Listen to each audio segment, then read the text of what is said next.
everybody, welcome back to Tech Odyssey. So today I'm here with something super special. It's a brand new phone from a brand new company. What is it? It's the Bold N1. So the company is called Bold and the phone is called the N1. It's their very first device. Their parent company, Blue, has been around making phones for the last decade, and now they've upped their game even more with a brand new phone brand. So it's kind of like, if you want to think of it this way, think of it like Blue is like Toyota and Bold is like Lexus. So they're made by the same company, but they're two distinct, different brands. They compete in two different segments.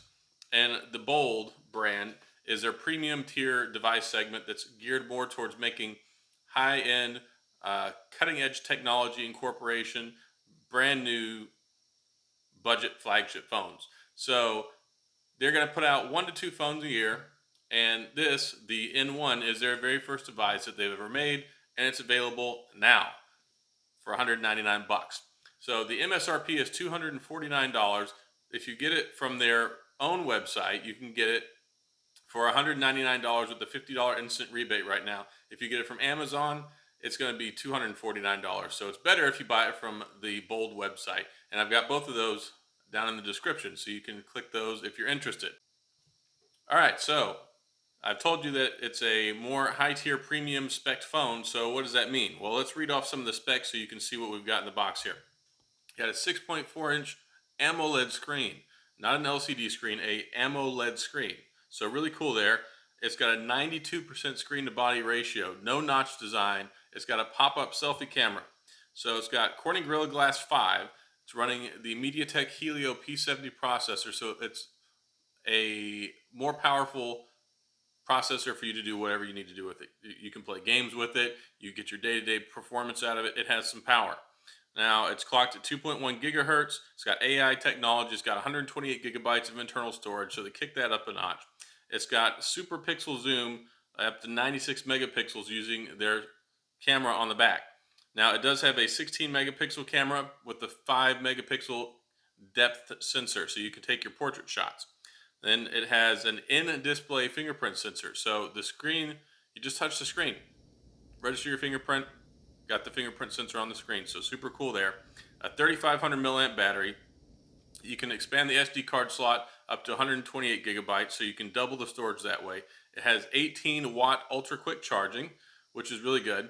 And it also has 10 watt wireless charging. So you're getting really good specs there as far as the charging capability. Android 9.0 Pie, it's LTE, 4G LTE unlocked for GSM networks, and it's got a premium metal and glass finish. So not too shabby, huh?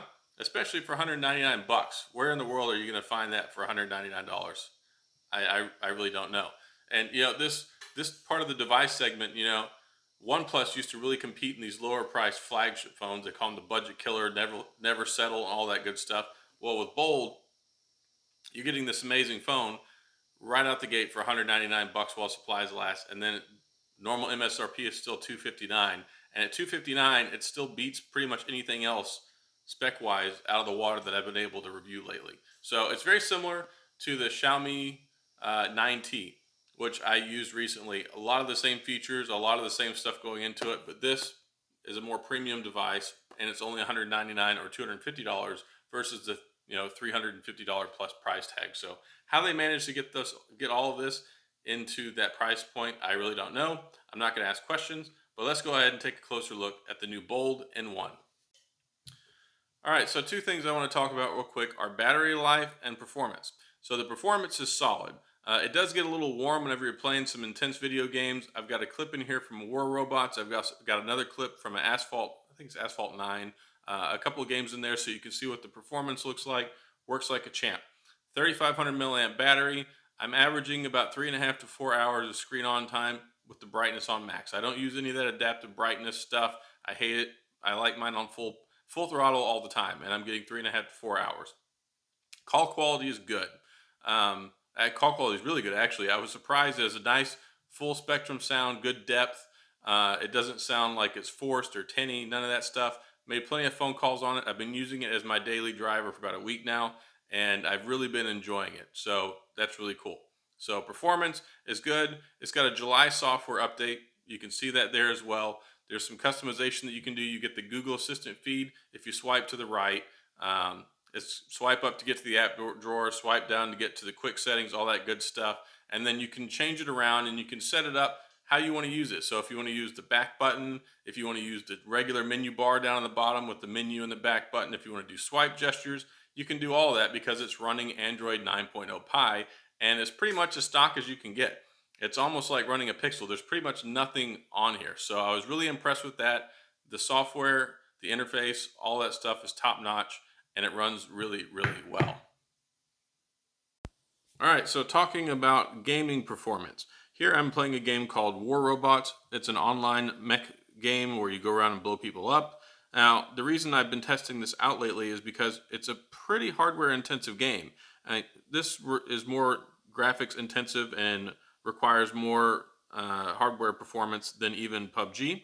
And you can't adjust the settings on this one to lower the quality. So I've been playing this, and I like to show it off in my reviews now because you can see how well it runs, and it runs very, very well. I mean, up until about 2 years ago, if you didn't have the latest Snapdragon processor, you just really weren't going to play it, or at least not enjoy it that much anyway.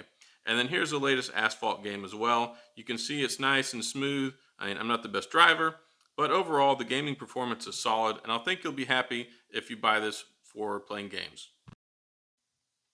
So one other thing I want to talk about is the speaker and the headphone jack. So the speaker actually has really good sound. It's nice, it's well balanced, it has power. So you can listen to your tunes, it carries well, and then it also has the headphone jack.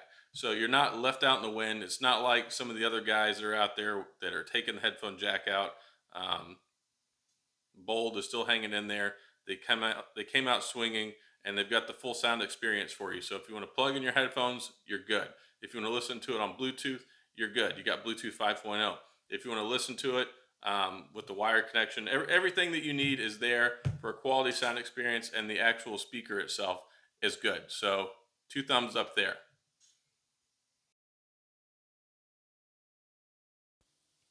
All right, so getting to the camera. These were all taken with the 16 megapixel primary shooter. I was able to go outside and look around, get some nice natural lighting pictures. So you can see that there's some trees, there's some palm trees here. This one looks really nice with the blue sky in the background, and the sun's kind of hidden behind one of the palm trees there. But here's some other stuff indoors as well. My wife wanted to go to Bed Bath & Beyond and other places, so there's plenty of colorful things, and this is what fall smells like. Fall smells like terrible inside Bed Bath & Beyond right now. So guys, stay away from there. It's bad. Pumpkin spice everything. But here you go. Some outside pictures. There's some purses like I promised, but they had lots of different shades, and it was nice lighting indoors. So I decided to take those as well. But you can see overall, I think that it does take good pictures with the primary shooter. And then here's the pop-up selfie camera. It does look a little washed out. It's a little lighter than natural skin tone, and it seems to have a slight fisheye effect to it, but overall it takes decent pictures. All right, so that's all I've got on the brand new Bold N1, their new fantastic device available today, the 9th of September. So today is Bold N1 day. So looks fantastic with this color that it has as well. It's midnight black, so it's black, but you can see there it's got a little bit of blue undertone to it. So whenever it catches the light just right, it looks gorgeous. The metal body design with the Gorilla Glass 5 that they have on the front and the back, they really did a stand-up job with this, from the inside internal parts to the outside finish. Everything looks premium, it feels premium, and it works really, really well. Like I said, I've been using it as my primary phone for the last week. I've enjoyed it. I haven't noticed there's anything missing that I need. The charging, it works great with the quick charge, 18 watts. No problems there. 3,500 milliamp battery gets you through the day with no issues. Like I said, 3.5 to 4 hours screen on time with everything maxed out. So running full throttle, it still works just fine for me. So, and I use my phone quite a bit. So that's all I've got. If you have any questions or comments, please feel free to leave them down in the comment section. Be sure to go pick one up today if you're interested, because the supplies are limited for that $199 offer on Bold's website versus the $250 or $249 to get it on Amazon. So once that limited supply is gone, it's going to be $250. So this is an amazing deal for a phone at $199. It's something that'll turn heads. It's something that you'll be impressed with, and it's something that you're going to be happy with. and they're committed to the 2 years of software updates as well, our security updates. So hopefully it'll get Android 10. I'm hoping so, but you're at least going to get 2 years of security updates. So there we go with the Bold N1 available now. So thanks a lot, guys, and I'll see you all next time.